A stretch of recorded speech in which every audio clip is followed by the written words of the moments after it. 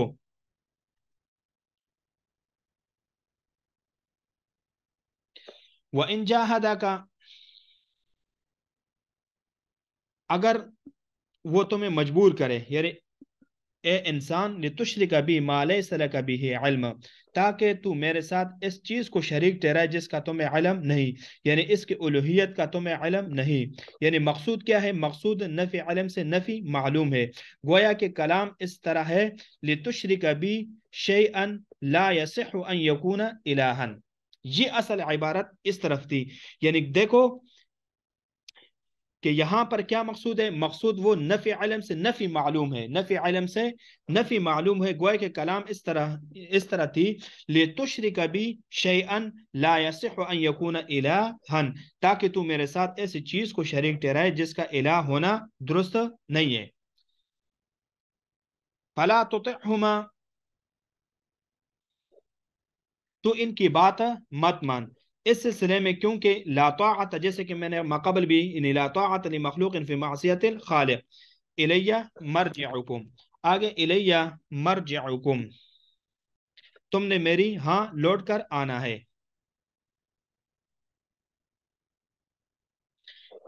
تم نے میری طرف لوٹ کر آنا ہے۔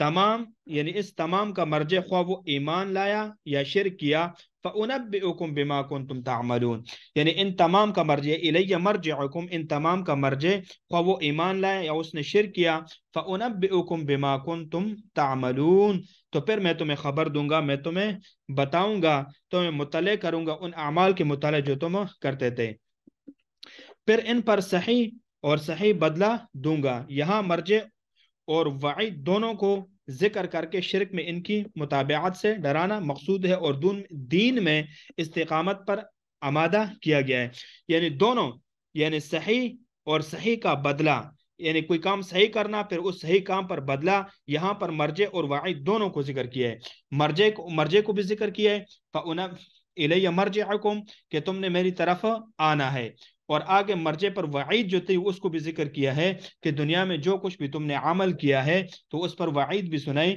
کہ وہ پھر میں تمہیں جو کام تم نے عمل دنیا میں کیا ہے وہ بھی تمہیں بتا دیا جائے گا، اور اس کے اوپر جو بدلہ ہوگا تو وہ بدلہ بھی تمہیں دے دیا جائے گا۔